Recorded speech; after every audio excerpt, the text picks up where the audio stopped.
Henry, James, and Gordon were miserable. They had been shut up for several days for being naughty and longed to be let out again. At last, Sir Topham had arrived. "I hope you are sorry," he said, "and that you understand that every job on the railway is important. We have a new tank engine called Percy, who helps pull coaches, and Thomas and Edward have worked the main line nicely. But I will let you out now if you promise to work hard."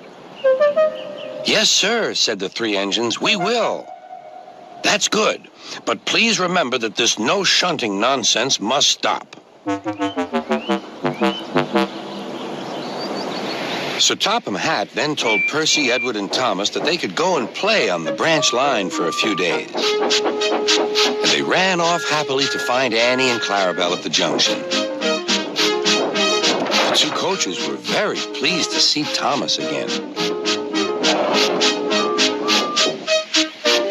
Edward and Percy played with the freight cars. "Stop, stop, stop," screamed the cars as they were pushed into their proper sidings. But the two engines laughed and went on shunting till the cars were tidily arranged.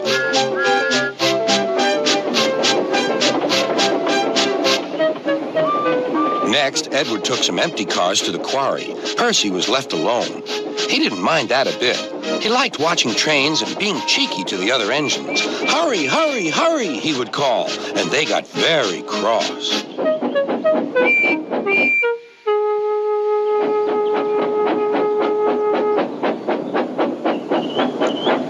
After a great deal of shunting, Percy was waiting for the signalman to set the switch so he could get back to the yard. Percy was being rather careless and not paying attention. Edward had warned Percy, "Be careful on the main line. Whistle to the signalman that you are there."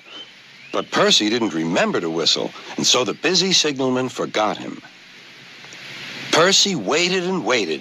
The switch was still against him, so he couldn't move. Then he looked along the main line. "Beep, beep!" He whistled in horror, for rushing straight toward him was Gordon with the express. "Oh!" groaned Gordon. "Get out of my way!"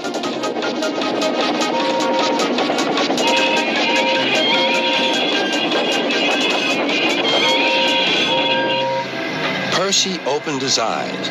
Gordon had stopped with Percy's buffers just a few inches from his own. But Percy had begun to move. "I won't stay here. I'll run away," he puffed.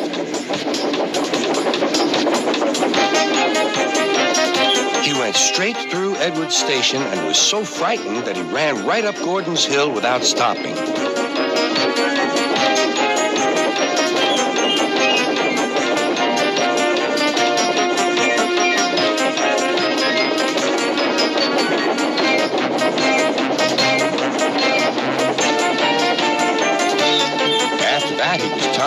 But he couldn't stop. He had no driver to shut off steam and apply the brakes. "I want to stop! I want to stop!" he puffed. The man in the signal box saw Percy was in trouble, so he kindly set the switch. Percy puffed wearily onto a nice empty siding, ending in a big bank of earth. He was too tired now to care where he went. "I want to stop! I want to stop!" "I have stopped," he puffed thankfully. "Never mind, Percy," said the workmen as they dug him out. "You shall have a drink and some coal, and then you'll feel better." Presently, Gordon arrived. "Well done, Percy. You started so quickly that you stopped a nasty accident." "I'm sorry I was cheeky," said Percy. "You were clever to stop," replied Gordon. Then Gordon helped pull Percy out from the bank.